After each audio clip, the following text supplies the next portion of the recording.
Kayla's card declined, twice on camera, mid-sponsorship. She forced a smile, glancing off-screen for Ethan. He didn't move. Then Grace, his mother, her landlord, the woman she called irrelevant, stepped into the showroom like she owned it. "I adjusted my household accounts," she said. "You were never family, just listed." And in that moment, Kayla understood. This wasn't just financial, it was surgical. "Wait, before we go any further, I gotta ask, where are you watching from? Drop it in the comments and don't forget to subscribe." The Hollowell home wore elegance like a well-cut suit, nothing showy, just intentional. Every lamp, every framed print, every curated bloom in the foyer whispered of Grace's years in interior design, quiet money, southern restraint, legacy without the plaque. She didn't usually host parties anymore, but for Ethan and Kayla's 5th anniversary, she made an exception. Or rather, Ethan had asked. Kayla had expected. So Grace lit the candles, decanted the wine, laid out shrimp tartlets on antique china her grandmother once used for Christmas brunch. The guest list leaned heavily influencer, Kayla's orbit, women with bronze décolletés and eyes glued to their phones even while complimenting hors d'oeuvres. The dining room had soft music, the kitchen island had ring lights. Grace stood apart, replenishing napkins and answering polite questions about the historic molding, the original tile, whether the chandeliers were vintage or reclaimed. The same questions Kayla never bothered to ask, even after living there for 3 years rent-free. "Grace, these floors!" one of Kayla's friends exclaimed. "How do you keep them from squeaking?" "Respect," Grace said, smiling thinly. "They're old, not broken." Kayla breezed past, giggling, glass of Prosecco sloshing slightly. Guys, wait," Kayla said, gathering her little crowd around the kitchen island. "Okay, look at this selfie." She held up her phone. "We took it just now in the hallway mirror. Doesn't it look like we photoshopped in an old portrait behind us?" A ripple of laughter. "No, seriously," she went on louder now. "It's like haunted Southern belle with opinions. I mean, isn't it cute how vintage her wrinkles are?" More laughter. One woman snorted. Someone muttered, "Savage," and clinked a glass. From the dining room, just around the corner, Grace heard every word. She didn't flinch, didn't walk in to shatter the room with silence or command an apology that wouldn't mean anything. She simply reached for the wine glass beside her, crystal, thin-stemmed, filled just enough, and took a sip. Ethan caught her eye from across the room. His smile faltered. He looked away. Kayla kept laughing. Grace placed the glass back on the linen runner and adjusted one of the centerpieces, gardenias and seeded eucalyptus in a cut glass vase. The scent had started to fade. The party wound down just after 10. Guests trickled out with gift bags Kayla had assembled, sponsored soaps and coupon codes. Ethan kissed his mother's cheek on the way out. Kayla waved vaguely, already tapping through Instagram. Grace stood at the window until their car disappeared around the curve of the oak-lined drive. Only then did she move. She climbed the stairs, heels soft against the runner, and walked into her bedroom. The room was cool, the air scented faintly with lavender sachets she'd kept in the closet since the 90s. She crossed to the built-in armoire, opened the third drawer from the bottom, and reached behind a stack of monogrammed linens. Her hand found the lockbox. She set it on the bed, entered the combination without hesitation, and opened it to reveal the Hollowell family trust binder, embossed, tabbed, and perfectly preserved. Ruth had insisted on leather binding. Grace had agreed. Some things should feel heavy. She opened to the most recent amendment, still valid, still generous, still naming Kayla Hollowell as a contingent beneficiary. Should Grace Hollowell pass unexpectedly with no updated designation and no contest filed? Grace stared at the line for a long moment. Then she picked up a sticky note and wrote, in looping script, Monday. Ruth, begin extraction. She closed the binder, tucked the note inside, and locked it away without blinking. Downstairs, the dishes waited in the sink. The wine was still half full. But Grace Hollowell sat on the edge of her bed in silence, one hand resting lightly on the closed box. Wrinkles, she thought, touching the faint lines around her mouth. Not vintage, vetted, and she'd just started smoothing things out. There was a time Grace believed silence bought harmony. When Ethan and Kayla moved into the house, Grace had smoothed every hesitation under the pretense of generosity. "You're building a life," she'd said. "Let me give you a foundation." She never asked for rent, just respect. What she got instead was marble peel and stick tiles slapped over handmade parquet. She got heirloom oil portraits taken down in favor of modern light and half-hearted macrame. Kayla's followers loved it. "New Southern chic," she called it in a caption. Grace called it theft, silently. One morning, Grace had walked into the downstairs powder room and found the antique gilded mirror replaced with a frameless LED-lit square that chirped the weather. The mirror had spots, Kayla had said breezily, twisting a strand of bleached hair. People notice these things in video. No mention of Grace's mother, who had hand-carried that mirror through 3 generations of homes. Grace didn't argue. She just started counting. It wasn't just the decor. It was the videos. The daily vlogs of sunlit mornings in their historic Charleston estate, the legacy home she and Ethan were restoring. Always filmed from the angles Grace had designed, but cropped to exclude her name, her portrait, her history. It was all Kayla now, and Grace was something just out of frame. Until she found the receipts. A folder had been left on the hall table, an oversight clearly. Grace wasn't supposed to see the line item for Botox touch-up forehead plus jawline, or the attached reimbursement form listed under household wellness. Her name, somehow, was still the primary address on the shared medical spending account. Grace stared at the invoice like it was a foreign object, not because she didn't understand it, but because she suddenly understood everything. She called Ruth that same evening. The line clicked twice before her attorney picked up. "Ruth? It's Grace." Her voice was calm. Too calm. Ruth paused. "Tell me." "I'm ready to revise the documents. We're going full amendment. Start with the contingents. And Ruth?" "Yes?" "Strip sentiment out of it. Make it factual. No apologies." Ruth didn't ask for details. Just said, "I'll get the draft on your desk Monday." Grace thanked her and hung up. Later that night, she made tea and opened her laptop to browse local news. Instead, Instagram offered her something new. A reel. From Kayla. Backlit by the foyer chandelier, Grace's chandelier. A filter softened Kayla's features as she mouthed along to an audio track that mocked old-school Southern women with silver hair and opinions they can't back up.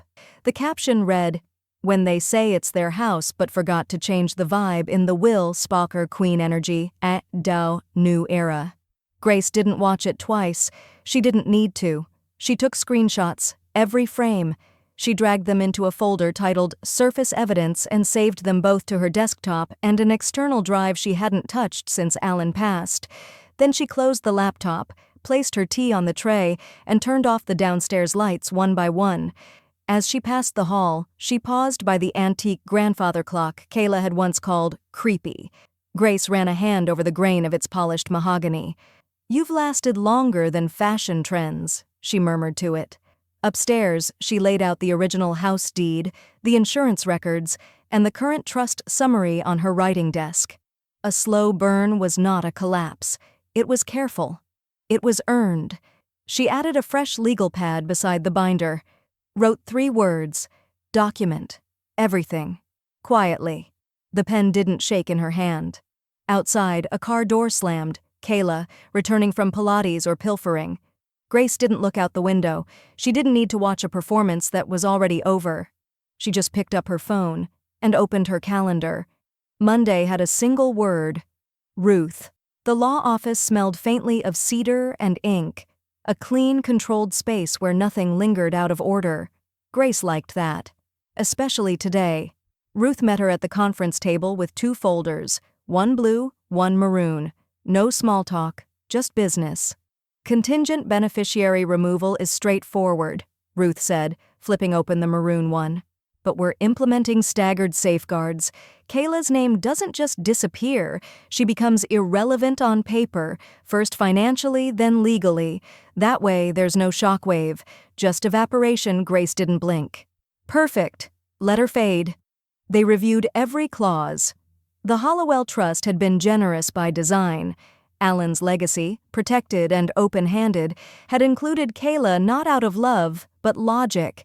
Ethan's wife, mother of potential grandchildren, presumed caregiver in elder years. It had all seemed so tidy back then. Not anymore.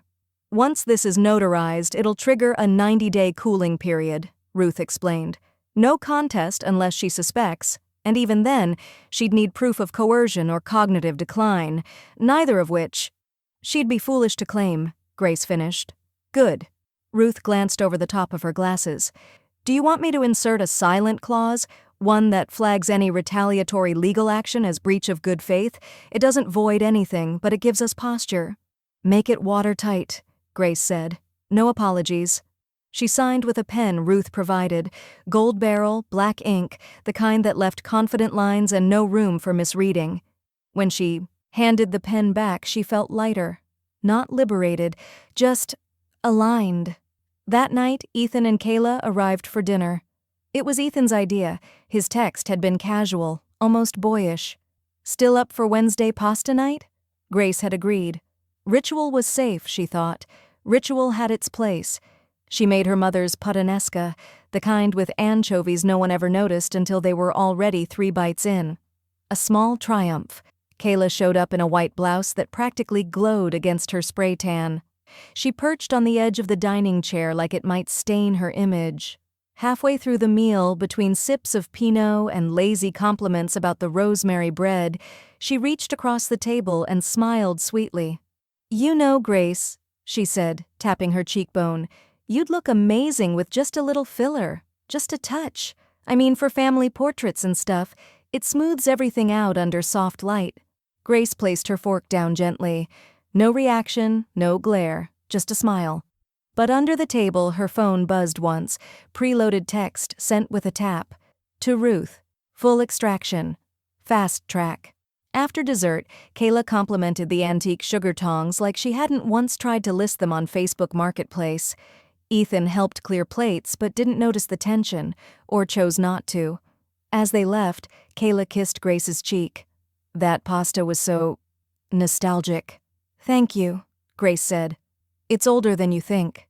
When the door closed behind them, Grace returned to the dining room alone. The candle had burned low. Wax had pooled in the center of the holder. A small collapse, elegant in its finality. She extinguished it with a breath. The next morning, Ruth's confirmation email came through. Phase 1 initiated. Expect full completion by end of quarter. Grace replied with one word. Received. She opened her laptop and added a new folder.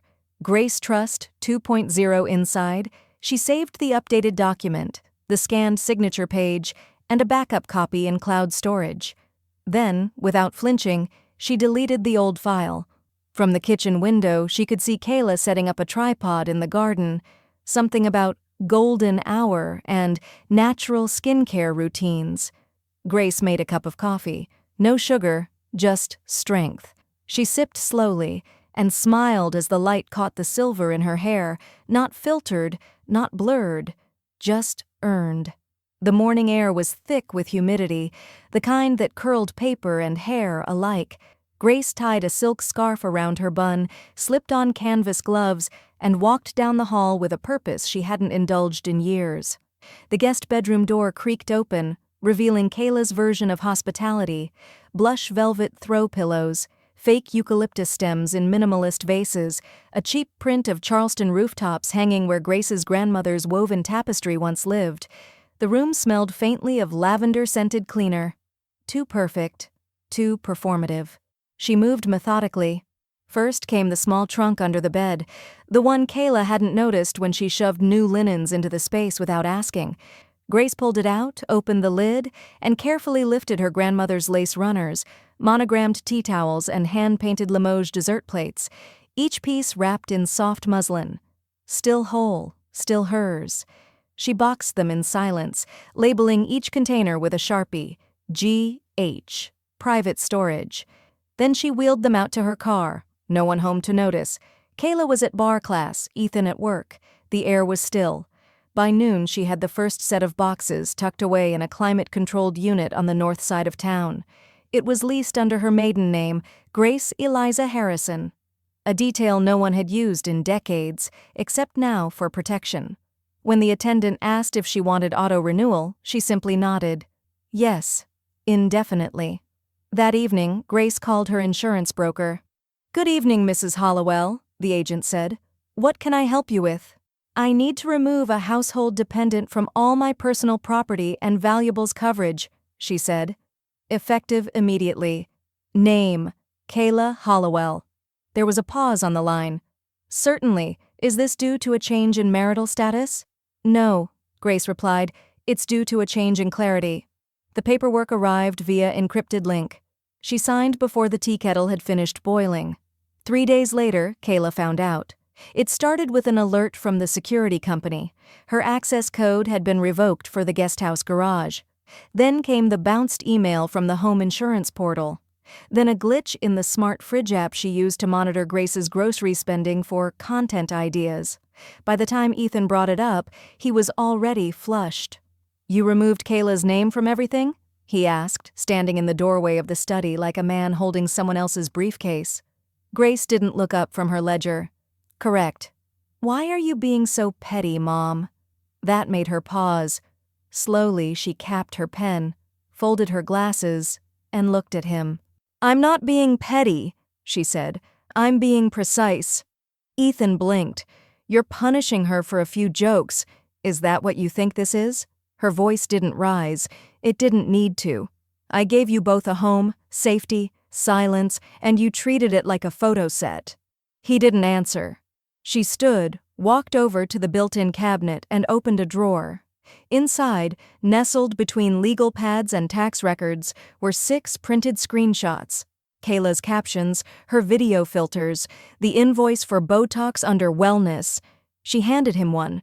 He stared at it, unsure what to say. "I kept the originals," she said softly, "but I'm done keeping excuses." Ethan ran a hand through his hair. Maybe I should talk to her. Maybe this is just—" Grace turned back to her desk. "You do what you need to, Ethan." He hesitated at the door. "You used to be warmer." She looked at him over her shoulder. "I used to be less aware." And with that, he walked out. No hug, no resolution, just footsteps fading down the hallway like a retreating storm. Grace waited until the front door slammed. Then she opened her journal. 3 words at the top of the page. No more leniency.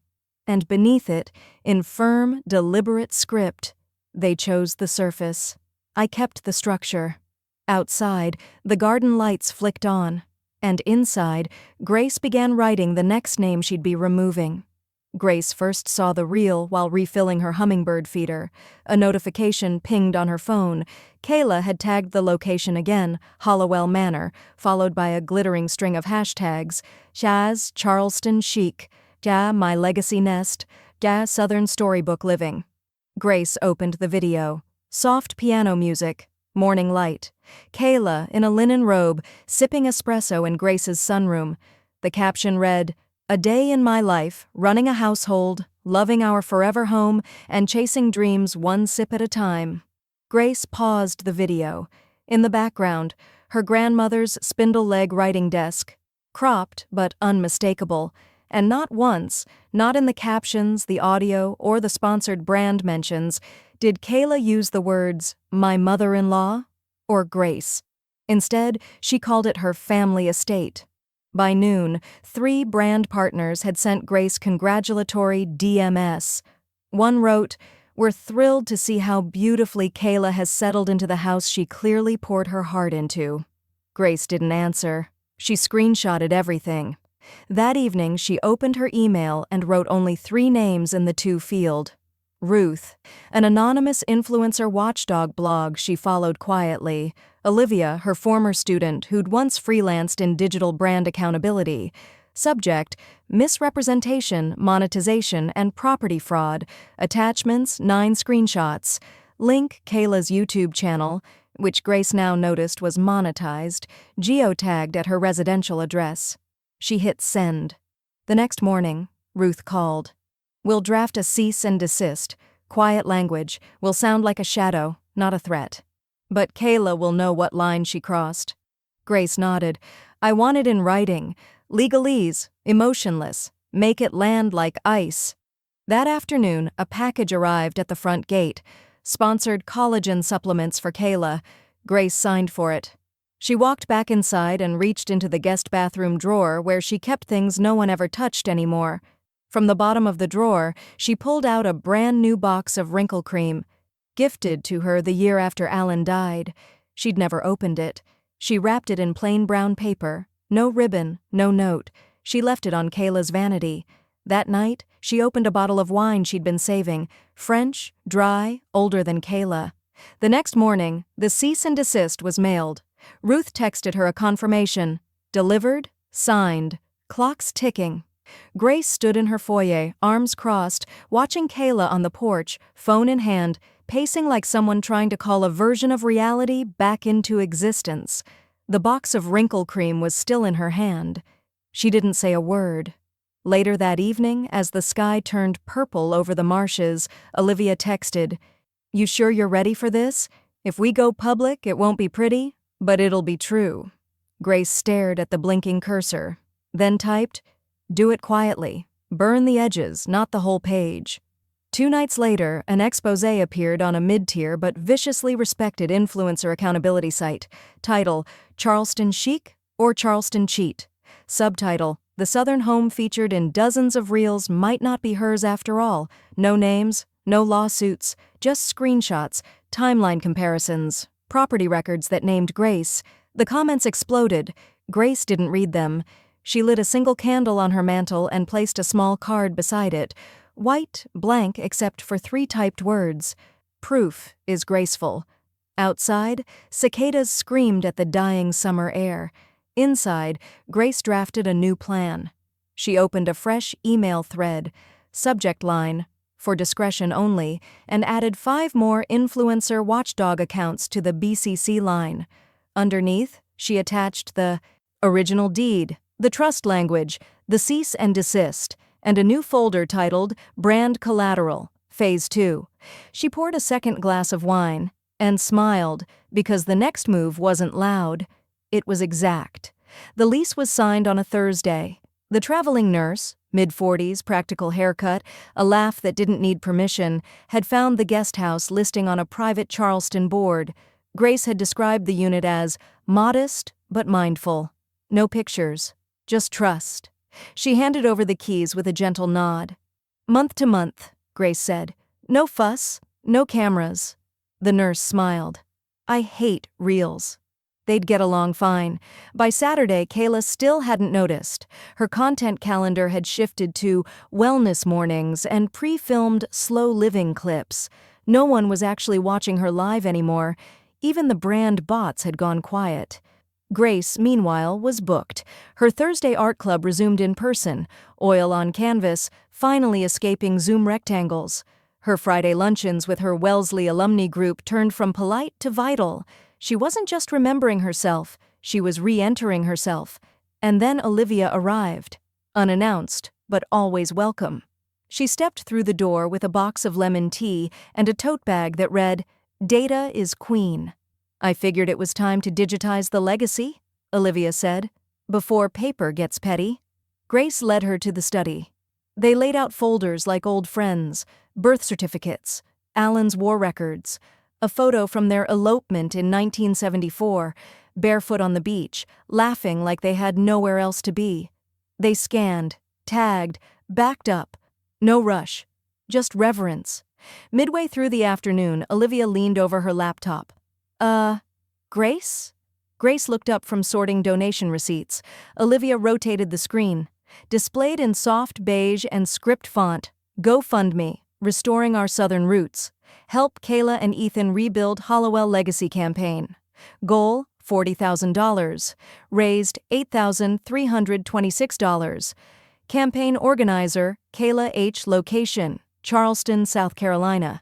Use of funds, historic preservation of our family estate. Grace's stomach didn't twist. It locked. Photos of the house, her foyer, her garden, her handmade curtains, peppered the page.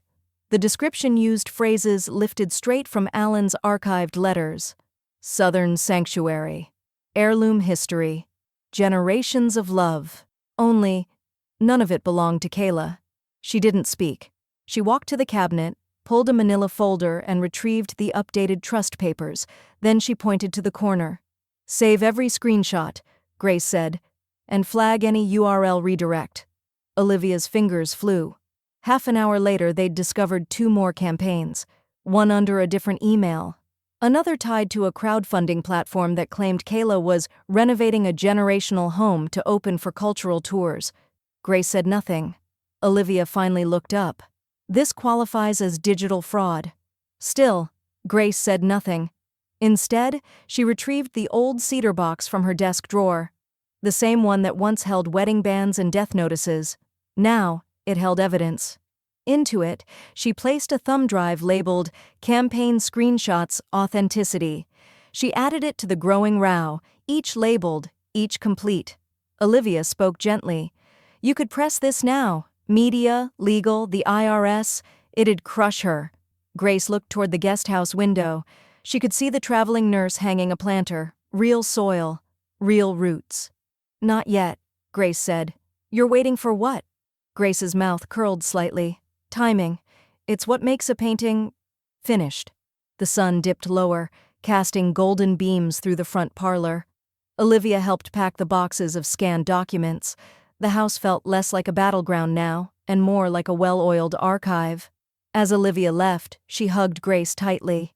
"You're handling this with so much grace," Grace chuckled. "Namesake and strategy." Later that night, Grace returned to her desk. She opened a blank envelope. No address, no seal. Inside, she slid the thumb drive with the GoFundMe screenshots and a handwritten note, "Truth," with timestamps. She tucked it into the cedar box, closed the lid. Outside, Kayla's porch light flickered. Inside, Grace whispered, "Smooth moves only," and added a line to her journal. "The closer she clung to my house, the more it slipped from her hands."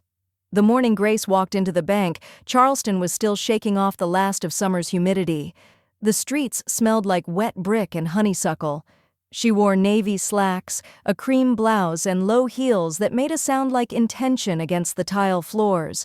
Her banker, Miles, stood when he saw her coming. He was young, 30 maybe, and still a little too pleased with his own reflection in the glass partitions, but Grace appreciated his efficiency. "I'd like to revise my financial authorizations," she said, sitting down without waiting to be asked. Miles adjusted his tie. "Of course, Mrs. Hollowell. Which accounts are we modifying?" "All joint household cards. Any line of credit tied to my name that lists Kayla Hollowell as an authorized user. I'd like them frozen effective immediately." There was a slight pause, not disapproval, just surprise. Grace didn't elaborate, and Miles didn't ask. He clicked around on his monitor, nodding as he made changes. "Would you like me to notify the secondary user?" "No," Grace said. "I imagine she'll notice." And indeed, Kayla did. That same afternoon, she attempted to make a large purchase at a boutique showroom just outside Mount Pleasant, a high-end chaise lounge she'd negotiated for a furniture sponsorship. The sales associate scanned her card twice, then a third time, before saying with a syrupy edge, "It's coming back declined, I'm afraid." Kayla's laugh was brittle. "That's weird. There must be a mistake. Try again?" "Declined again." The associate offered to hold the item while Kayla called her bank, but instead she stormed out, furiously texting Ethan and breathing heavily into a voice memo she deleted before sending. Less than an hour later, Grace heard the back door open without a knock. She was arranging silver-polished teacups in her china cabinet when Kayla came into the kitchen, face flushed, breathing sharp. "Did you freeze my card?" Grace didn't turn immediately. She carefully finished placing the last cup, closed the cabinet, and faced her. "I didn't freeze anything of yours," she said calmly. "I corrected what was mine." Kayla stepped closer, voice louder now. "That card is linked to my entire content schedule. I have deadlines, brand deals. Do you even understand how this affects me?" "I do," Grace said. Which is why it had to be done thoroughly, Kayla scoffed. You're doing this to embarrass me. Grace's tone didn't waver. Number, I'm doing this to protect what was never yours to begin with. Kayla opened her mouth to retort, but nothing came. Her hands were clenched by her sides. For a moment, the only sound was the faint whir of the refrigerator, and then, with a sneer, she said, You're acting out because you're irrelevant. Grace didn't blink. Instead, she gave the smallest smile. No, darling, I'm acting responsibly. Since I'm so wrinkled, I figured I should smooth the finances. Kayla turned and stormed out, her steps echoing down the hall like spilled marbles. The back door slammed hard enough to rattle the stained glass panel Grace had restored by hand. By dusk, Ethan arrived. He didn't ring the bell. He came in through the side door and stood at the threshold of the study, where Grace was reviewing ledger notes and old tax returns. Did you really pull every account? He asked, not angry, just tired. She didn't look up right away. Everyone tied to my assets, yes. Kayla's spiraling, he muttered. I'm not surprised, Grace said. She finally raised her eyes to meet his. I've watched her live in fiction for years. The truth was always going to feel like a cliff. Ethan shifted uncomfortably. She thinks you're doing this to humiliate her. No, Grace said, reaching for a folder. I'm doing it because I have numbers, facts, and receipts. She handed him a printed spreadsheet, itemized, dated, titled Unauthorized Expenses and Property Misuse, Hollowell Estate. There were 3 tabs. She's cost me over $42,000 in undocumented expenses in less than 3 years. That doesn't include damage to heirlooms or brand dilution? He flipped through it, jaw tight. I didn't realize, he began. You chose not to. There was no venom in her voice, just precision, like a line drawn in permanent ink. He didn't respond. He walked out the same way he came in, quietly but not unnoticed. Later that night, Grace printed a second copy of the spreadsheet and placed it in an envelope marked, For Ethan, when you're ready to acknowledge it. She left it in the foyer, just beneath the antique mail holder. Then she poured herself a cup of mint tea, sat in her favorite armchair by the bay window, and opened her journal. Tonight's entry was brief. She curated lies. I corrected the balance sheet. And just beneath that, in neat cursive, sometimes grace isn't soft. It's sharp, on purpose. The morning Grace filed the report, she brewed coffee a little darker than usual. Something in her wanted the bitterness. She'd risen before dawn, long before the cicadas began their thrum, or Kayla's filtered voice began echoing down the hallway. She sat at her desk, a wool throw draped around her shoulders despite the late summer heat, and clicked through each tab of the spreadsheet once more, verifying the documentation, making sure the timestamps and URLs hadn't changed. Receipts for brand sponsorships claimed on behalf of our ancestral estate. GoFundMe withdrawals routed to personal accounts.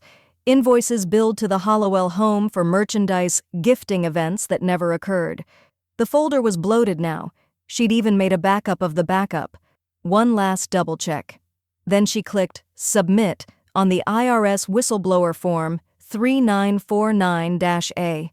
It took less than 5 minutes to deliver a dismantling. After that, she crafted 4 separate emails.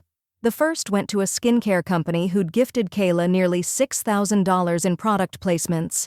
The second to a furniture brand whose photo shoots featured Grace's foyer without a single photo credit. The third went to a household appliance company.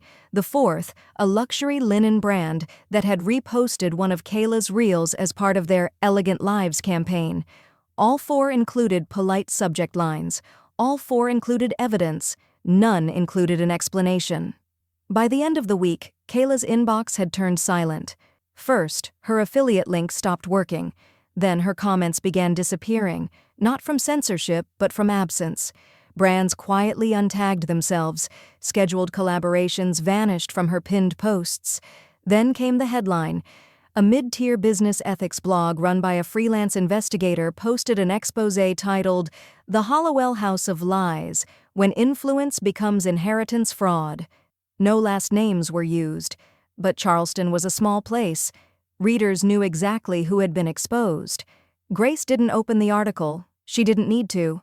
Olivia had forwarded the link to Ruth with the subject line, "Gentle combustion complete." The next day, Helen called.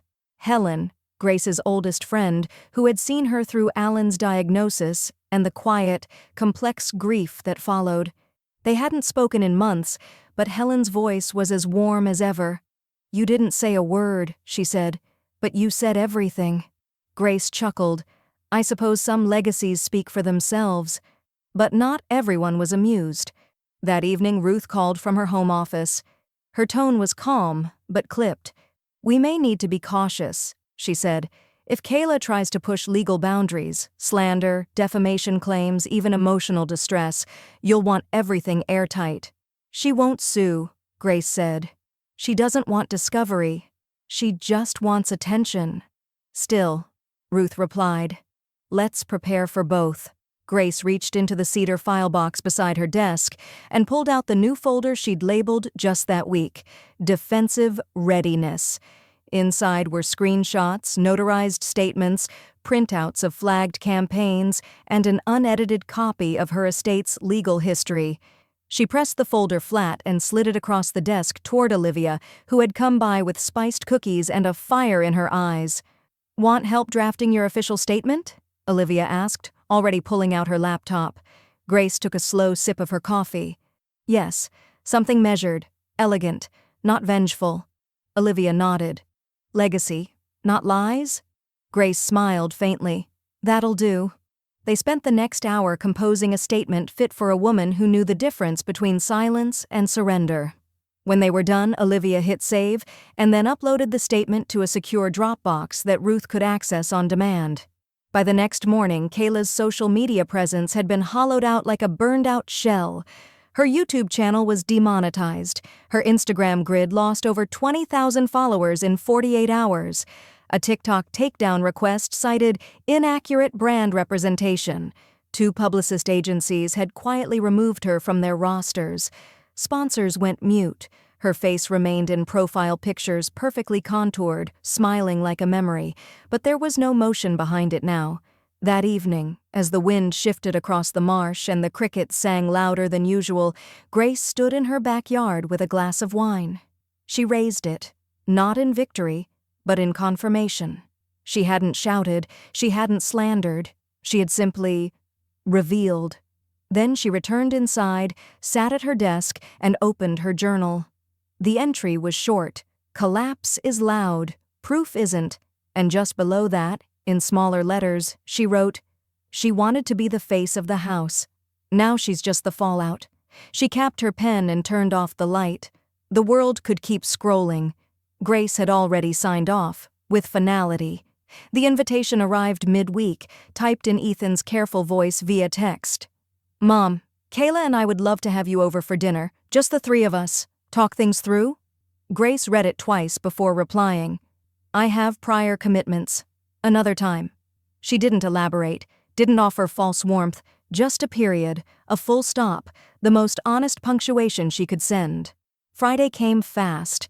The day was humid and golden, the kind that turned the air syrupy and heavy with magnolia. Grace spent the morning arranging petit fours on a glass tray, not for Ethan or Kayla, but for the group of women gathering at 5 o'clock, neighbors, fellow Preservation Society members, and 2 retired gallery owners from downtown. She set the table herself, garden roses from the side yard, finger sandwiches with lemon aioli, fresh-pressed linen napkins folded into triangles and set at each place. No place cards. Everyone knew their place. At 6:12 p.m., Ethan's car pulled up outside the gate. Grace watched it from the kitchen window as he and Kayla stepped out, him in a soft blue polo, her in something white, flowing, and too sheer for the evening air. Kayla held a bottle of wine like an offering. Ethan looked like a man rehearsing something he didn't believe in. They approached the front porch. Kayla lifted her hand to knock. Inside, Grace didn't move. She stood in the hallway, just out of view, holding the matchbook she kept in the drawer beside Alan's portrait. The voices outside were muffled. Kayla's whisper, Ethan's half-hearted suggestion that maybe she wasn't home after all. Then a shift. A pause. Through the sheer lace curtains, Kayla noticed movement in the backyard. Laughter. The patio glowed with soft amber lights. Grace stood near the wrought iron table surrounded by women, glasses of champagne in hand, heads thrown back mid-story. Not flashy, not loud, but full, whole. Kayla moved toward the side window. Ethan followed, more hesitantly. From their angle, they saw Grace nod at something Helen had said, her smile graceful, her eyes steady. Olivia poured her a fresh glass of rosé. Someone passed her a delicate plate of marinated figs. A local artist, Gwen, gestured animatedly while recounting something that made the table erupt in quiet laughter. Grace looked radiant, present, unburdened. Inside the car again, Kayla's hands gripped the steering wheel. Her voice trembled when she spoke. "She's erasing me from this town." Ethan didn't answer at first. His eyes were still fixed on the backyard. "I don't think she has to," he said finally. "You're doing a pretty good job of that yourself." The silence between them was brittle. Kayla's jaw clenched. She put the wine bottle down on the seat between them and turned away from him, staring out the window. Back in the house, Grace lit a single candle beneath Alan's portrait. The frame was gold-leafed, hand-finished, and cleaned just last week. She always lit the candle for gatherings. A habit, a reverence. She stared up at him for a moment. Not to ask permission, just to remember. "I kept the house," she said softly. "I kept myself." The doorbell never rang again. Later, after the guests had gone and the dishes were stacked neatly in the sink, Grace opened her journal and wrote, "They asked for dinner. I served the truth instead." And just beneath it, in her clearest script, "Elegance isn't kindness. It's control." She closed the journal. Outside, the driveway sat empty again. And above her, the candle flickered gently, illuminating Alan's face in amber glow, as if he'd been watching all along. It arrived in a flat FedEx envelope. Grace didn't open it immediately. She placed it on the corner of the writing desk, next to her cup of Earl Grey, and let the weight of it sit in the room. She already knew what it contained. Ruth had called the night before, her voice clipped with the kind of satisfaction that only came after a very long, very careful dismantling. "The Hollowell Trust Amendment is now legally sealed," Ruth had said. "Kayla Hollowell is no longer a contingent anything. This time it's not personal, it's precedent." Grace had said only, "Good." Now she lifted the envelope and slid it open with a brass letter opener Alan once used to read battlefield dispatches. She slid the papers out slowly, unfolding them like linen. Her name was there. So was Ruth's. So were the redacted beneficiary lines, now rewritten with precision. Ethan remained, but Kayla's name had been erased. Not with drama, not even with strike-throughs. Simply gone. No trace. Later that afternoon, Olivia arrived with a battered canvas tote and a thermos of strong hibiscus tea. "You ready?" she asked. Grace nodded, and together they cleared the dining table, spreading out folders of ideas. The Hollowell Women's Endowment. A seed Grace had planted months ago in quiet speculation. Now it was blooming. Olivia would help administer it, Ruth would handle oversight, and 75% of Grace's estate, upon her passing, would fund scholarships for women entering design programs, preferably those raised outside legacy, outside old money, outside noise. "It's like you're drafting a will for women you haven't met yet," Olivia said, smiling. "I'm making room," Grace replied, "for voices that won't crop me out of the frame." They worked until sunset. When Olivia left, Grace remained at the dining table, lit only by the flicker of 2 tea lights and the soft hum of the ceiling fan. She opened her laptop. A blank screen. Then she hit record. "Hello. If you're watching this, it means something has been contested." Her voice was calm, no drama, no edge. "I am of sound mind, with signed documents, digital logs, and verified legal witnesses. My choices were not reactions. They were recognitions. I saw who stood beside me and who stood on me." She paused. Not for effect, just breath. This home, it was never meant to be inherited. It was meant to be honored. And for those who couldn't do that, I gave them the greatest gift I had left: removal. She stopped the recording. Saved it. Backed it up twice. 10 minutes later, her phone buzzed. A DM request. Kayla. The message was short, final. You'll die bitter. Grace didn't reply with words. She tapped the GIF keyboard, searched for peace, and sent an image of a lake at sunrise. Still, undisturbed, unmoved. 2 minutes passed, then 3. No reply, just a scene and silence. The next morning, Ruth called. There was something in her voice Grace hadn't heard in a while, real amusement. She doesn't know, Ruth said. Not yet. Know what? That the IRS has flagged the GoFundMe payouts as unreported income, and that brand sponsorship payouts are under investigation for deceptive practices. They'll freeze assets, maybe even charge wire fraud. Grace exhaled slowly. I didn't press it. No, Ruth said, but truth has its own pressure. That afternoon, Grace walked the perimeter of the garden alone. She stopped by the oak Alan had planted the year Ethan was born. She reached into her pocket and pulled out the estate summary, the one with Kayla's name now absent. She folded it in quarters and slipped it beneath the garden stone with the inscription, "Grow what outlasts you." As she stood, a breeze lifted the hem of her cardigan. She closed her eyes and let it move through her. Not haunting, not heavy, just presence. Inside, her phone buzzed again. This time it was Olivia. Confirmed. Multiple sponsors terminated contracts. Her PayPal's locked. She's posting throwbacks. The empire's gone. Grace smiled faintly. Not cruelly, just deeply. She walked inside, poured 1 glass of elderflower tonic, and raised it toward the mantel. To what holds? Then she opened her journal and wrote, "Paper doesn't wrinkle, but it remembers everything." And beneath that, "You can filter a face, but not a legacy." She closed the book as the sun sank low, and somewhere, very far away, silence was learning how to be loud. The silence arrived first. Not a dramatic announcement, no farewell post, no teary video beneath a ring light, just absence. One morning, Kayla's Instagram grid was gone. Every reel, every story, every trace of Dar Hollowell Manor archived into nothing.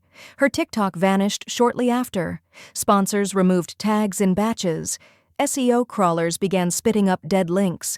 The influencer world didn't mourn, it whispered. Rumors gathered like fog at the edges of Charleston's gossip circuits, the IRS audit, the GoFundMe discrepancies, the luxury gifts that weren't gifts at all.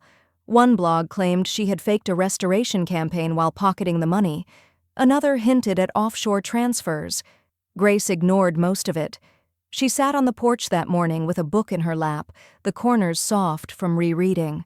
The wind carried a scent of lemon verbena from the bushes along the drive. Her tea cooled beside her, untouched. Across the street, a neighbor waved cautiously, as if unsure whether Grace was at the center of the storm or the eye. It was nearly noon when Ethan's car pulled up. She heard it before she saw him, the soft crunch of gravel, the engine cutting off too slowly, as if he had lingered over the brake. He walked up to the porch without calling ahead. There was no Kayla beside him this time, just a man with his collar askew and something hollow in his chest. Grace didn't stand. She looked up from her book, but didn't close it. "She's gone," Ethan said, his voice fraying. Grace tilted her head slightly. "Gone where?" "To her mother's, in Florida. She said she needed time, space. I think—" He paused, then swallowed. "I think she's unraveling." Grace didn't answer right away. She reached for her teacup, brought it to her lips, and took one measured sip. "Tea?" she offered. He blinked. "Sure." She rose, returned with a second cup, and handed it to him. The porch creaked as he sat. For a moment, they drank in silence, the only sound the far-off chatter of birds arguing over a fig tree. Ethan looked older than she remembered. Not in the face exactly, but in the shoulders, as if something heavy had settled there for good. "I didn't know," he said quietly. "About the fraud, the money, the lies she told the brands. I saw the videos, sure, but I didn't know she was this cruel."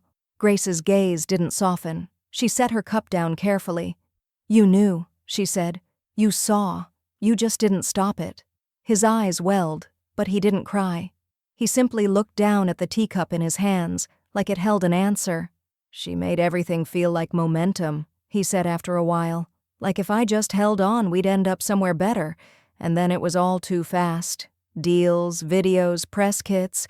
It didn't feel like lying. It felt like surviving. That's the difference between the two of you, Grace said. She builds illusions. I build things that stay standing. Ethan exhaled shakily. I messed it up. Everything you gave us. I let her— Don't, Grace interrupted gently. You gave her room. That was your mistake. But I gave her the keys. That was mine. He nodded slowly. Is it too late to fix anything? Grace looked out across the yard, where the last of the summer light clung to the hydrangeas. Fix? Maybe not. Rebuild? That takes more than intention. It takes integrity. Do you have that now?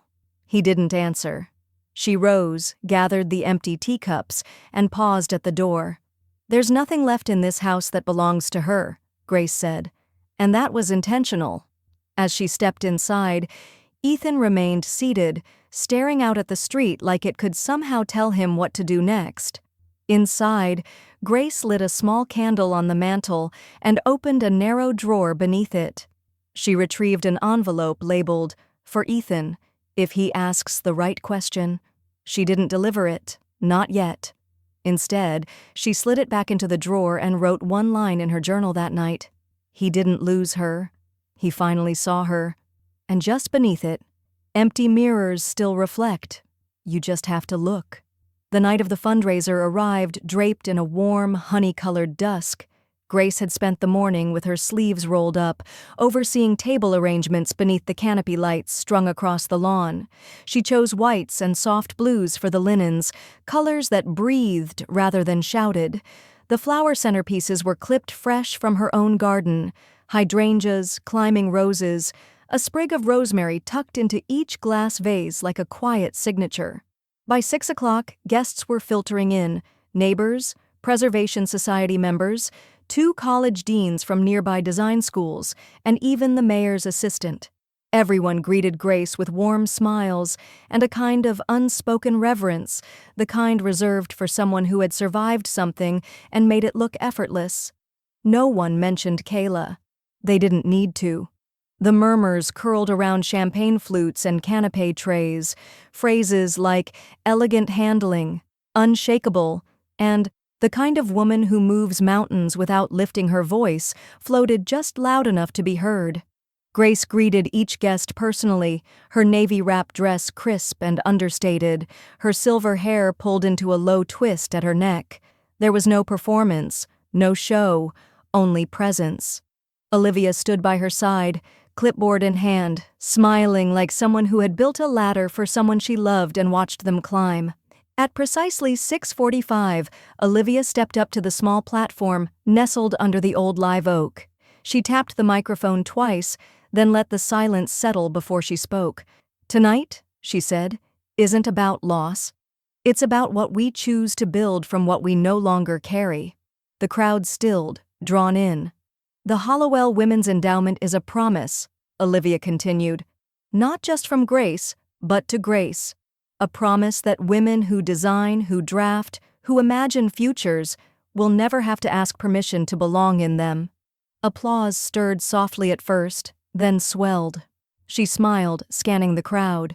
Some legacies don't fade, they evolve. Grace didn't need to be introduced. She stepped forward with the ease of someone who no longer owed explanations. She didn't give a speech, just a thank you, clear and steady. And when the audience rose to its feet, the applause wasn't about drama or even admiration. It was about recognition. Later that evening, the last of the guests filtered out, laughing under the stars and leaving behind half-empty glasses and folded donation envelopes. Grace sat alone on the patio, a light breeze stirring the hem of her dress. Olivia brought her a slice of cake on a china plate and set it down gently before sitting beside her. "That went well?" Olivia said, brushing a crumb from her skirt. Grace nodded. "I expected to feel tired, I don't." "Maybe because it wasn't for them," Olivia said. "It was for you." Grace didn't reply. She didn't need to. The next morning, the house was quiet. The stillness no longer felt like morning. It felt like peace. She brewed her tea, opened the tall windows in the sunroom, and let the breeze fill the house. Then she took out her journal and wrote, "I never hated her. I hated what I allowed." She paused, then beneath it, another line. "I was not protecting the house. I was unearthing myself." Her phone buzzed. A voicemail from her therapist, soft-spoken, supportive, familiar. "I think what you're describing is closure," the voice said, "a release." Grace listened to the whole message. When it ended, she didn't delete it. But she also didn't call it closure. She looked out at the lawn where the tables had stood, the petals from yesterday's flowers scattered like tiny footsteps leading somewhere new. She smiled faintly, picked up her pen, and wrote one last sentence. "Closure is a door. Clarity is knowing which rooms to lock behind you." She closed the journal with quiet finality. And for the first time in a long while, Grace felt light, not because something had been taken, but because she had decided, with perfect calm, what would never return. The photography studio was tucked behind a row of brick buildings in the quieter stretch of Broad Street, a place more often passed than entered. Its windows were frosted, its signage small, but inside, light ruled, natural, deliberate, and unashamed. Grace stepped through the door just before noon, her navy trench coat folded neatly over her arm. The photographer, a soft-spoken woman named Dana, welcomed her with a nod instead of fuss. There were no ring lights, no filters waiting to smooth anything away. Just a tall stool in the center of the room, a high window, and a black velvet backdrop that drank in silence. "This is for the Women Who Lead issue," Dana said gently. "You can look into the camera, or you can look through it. Whatever feels truer." Grace nodded once. "Let's just see what happens." She sat, clasped her hands in her lap, and exhaled slowly. Her silver hair was pinned back, soft wisps curling around her temples. Her blouse was a pale dove gray, structured but easy, like someone who no longer needed her clothing to speak on her behalf. Dana didn't pose her, she didn't direct. She waited, then clicked. The shutter whispered, again and again like the sound of chapters turning. When it was done, Grace stood, smoothed her skirt, and shook Dana's hand. "No edits," she said simply. "Let the years stay in." The photo ran the next week on page 12, small, almost quiet, but readers noticed. In a spread filled with glossy headshots and practiced posture, Grace's portrait stood alone. No makeup contouring, no softened edges. Just eyes that had watched people come and go, and a mouth that had said both too much and just enough across a lifetime. She didn't mention it when Olivia stopped by. But Olivia had seen it. That afternoon she arrived with a gift bag and a knowing grin. "I brought something for the house," she said, handing Grace a wrapped frame. Inside, the magazine page, matted in cream, set beneath museum-grade glass. "Proof," Olivia said softly, setting it on the mantel beside Alan's old compass and the cedar box of saved letters. "You're timeless," Grace smiled a little shyly. "I look not young." "You look like someone who doesn't have to be," Olivia said. "That's the point." Later that week, Grace attended the first gallery showing funded by the Hollowell Women's Endowment. It was held in the community wing of the College of Charleston, where walls were lined with sketches, architectural models, and mixed media pieces built around the theme of legacy. She moved slowly through the space, reading each placard, pausing at one abstract piece, a reimagined floor plan that folded inward like memory, inked with quotes from mothers and grandmothers in silver script. Toward the back wall, she found a framed charcoal rendering of a sunroom. Her sunroom. The caption read, "Where we are welcomed matters." A student approached, maybe 19 or 20, wearing thrifted corduroy and chipped nail polish. "You're Mrs. Hollowell, right?" she asked, her voice unsure but sincere. "I am." The girl hesitated. "I just wanted to say, thank you for giving us more than money. You gave us belief. I've never had someone trust my talent like this before." "Not really." Grace's throat tightened. She nodded, pressing one hand gently over her heart. "You've earned it," she said. As the night closed and the exhibit lights dimmed, Grace returned home. The house was quiet, but not silent. It breathed now, like something alive. She climbed the stairs slowly, unhurried, and paused outside the master bath. The mirror above the sink was old, flawed slightly at one edge, where time had nipped at the silver lining. She flipped on the light. Her reflection met her without apology. She leaned closer, not to inspect, not to critique, just to witness. The fine lines across her cheeks, the silver strands woven like mercury through her hair, the steady curve of her mouth. She smiled, not wide, not posed, just enough. Then she turned off the light, her voice low as she whispered, "Beautiful." Not to herself, not for reassurance, but as a confirmation, because now no one else needed to say it. She had already decided it was true. The video posted just after midnight. There was no intro music this time, no filter softening Kayla's jawline, no pale eucalyptus candle flickering in the background or artfully blurred vintage chair pulled into frame. Just her face under the cold glare of a bathroom vanity bulb, bare, blotchy, and tired. "They stole everything from me," she began. Her voice cracked halfway through the sentence, but she didn't stop recording. "My work, my platform, my name. They made me out to be a fraud when all I ever did was tell stories, beautiful stories, about my life." She inhaled sharply, eyes narrowing at her own reflection in the screen. "But I guess that's the thing about women like Grace Hollowell. They smile while cutting you off at the knees." Her breathing was shallow, erratic. "I gave that house a narrative. I gave it light. And she gave me erasure." She clicked off the video at the 5-minute mark. It went up on her backup account. No tags, no music, just the title. "My Truth." No more silence. But silence was all she got. No brands shared it. No fellow influencers came to her defense. No reposts. No traction. The video stalled at under 2,000 views in its first 24 hours. Comments were disabled by default.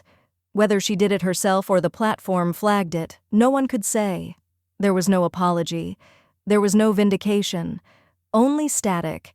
Back in Charleston, Grace never saw the video, or rather, she never went looking for it. Olivia had texted her a brief note. She posted, angry, unwatched. Grace had simply replied, "Let it sit where it lands." Instead, she spent her morning in the front garden, pulling weeds from the edge of the rosemary bed and humming a song she couldn't quite remember the words to. By noon, she had brewed a pot of bergamot tea and opened her laptop, skimming emails about the next fundraising gala for the endowment. Olivia was already one step ahead. She had logged into the digital archive for the Hollowell Trust's public outreach page. Quietly, carefully, she began removing Kayla's old placeholder images, the ones used during the beta testing days before the board had finalized branding. A few photos of the guest house, a blurred background of Kayla holding a mug in the sunroom, erased with 2 clicks, replaced with photos of student exhibits, studio sketches, a quote from Grace. "Legacy is what we leave behind without trying to be seen in it." The site updated, the cache cleared, Kayla was gone. That evening, as twilight gathered like a shawl over the marshes, Grace opened her inbox. One new message from Ethan. No subject line, just a plain email. Honest. Sparse. "I'm starting over. Without her. Without spin. With truth this time. I don't know what it looks like yet, but I'm not pretending anymore. Thank you for not pretending either. I'm sorry. For all of it." She stared at it for a long moment, then replied, "Then start small and stay quiet. Truth doesn't announce itself. It endures." She hit send, then closed the laptop. Later, she stood on the back porch, wrapped in a soft cotton shawl. The wind was crisp now, autumn whispering its arrival through the trees. Somewhere across town, someone else was undoubtedly watching Kayla's final attempt to reclaim a narrative that no longer existed. But Grace didn't feel anger or triumph. She felt stillness earned. Inside, Olivia updated the website footer. One last detail. This space is built on truth, not performance. No citation, no link. Just clarity. Before bed, Grace opened her journal and wrote, "The loudest echo is the one that goes unanswered." Then beneath that, she wanted the last word. But I gave her something better. An ending. She capped her pen, turned off the light, and let the silence say what needed saying. The letter arrived on thick ivory stationery, creased slightly at the edges as if the sender had held it too tightly while writing. Grace found it tucked between alumni mail and a linen catalog, its return address unfamiliar, scrawled in the rounded hand of someone just learning how to write permanence. She brought it inside, sat at her writing desk, and opened it with care. Dear Mrs. Hollowell, I bought my first easel. It's not a fancy one, but it's mine. It smells like fresh wood and ambition. My roommate says that. I think she's right. I used to think people like me didn't belong in rooms with light. Now I make light. Every day. I didn't just get a scholarship. I got belief. Thank you. Anna M. Hollowell Endowment Class of 2025. Grace read it once, then again, and once more, aloud, just to hear the shape of the words in the room. She placed the letter beside her cup of green tea and opened the lower drawer of her desk. From within, she retrieved a slim, silver-edged folder, the last one labeled with Kayla's name. Inside were documents, printed screenshots, notarized letters, time-stamped communications, copies of legal filings, even the initial draft of the cease and desist. She didn't shred them, she didn't burn them. Instead, she stacked them neatly, slipped the folder into a weatherproof archive box, and labeled it with a single word in small, confident script. Resolved. She returned it to the cedar cabinet in the study and shut the door with quiet precision. Then she lit a candle. It was late afternoon, and the house held a hush that wasn't absence, but grace. She stepped out into the garden barefoot, the grass cool beneath her soles, the lavender swaying beside the stone path Alan had laid decades ago. She walked slowly, not because she had to, but because she wanted to feel every footstep, every breath, every year that had brought her here. She paused at the rosemary bush, fingertips grazing the tips. A soft breeze stirred the leaves, and she smiled. These weren't wounds. These were witnesses. Her phone buzzed on the bench near the hydrangeas, a photo from Ethan, no words, just an image, him in a bright volunteer shirt helping repaint the side of an old community center. His expression wasn't staged, just present, earnest, the kind of face that knew how to rebuild without applause. Grace tapped the photo, studied it, then saved it. No reply needed. Some stories didn't need sequels, some just needed a pause. She returned inside as the light waned, set the phone down, and lit the fireplace with slow, practiced motion. No rush, the world could spin without her steering. She brewed chamomile and carried her journal to the armchair by the hearth. She wrote, I didn't erase her, I just remembered me. She sat back, let the words linger. No call came from Kayla, no message, no cryptic quote reposted with veiled barbs, just space, wide and final. In town, people no longer called her Old Grace. They called her Grace who didn't flinch, Grace who kept the house, who kept her name, who didn't clap back but didn't back down either, the one who didn't need to outtalk her enemy because she outlasted her.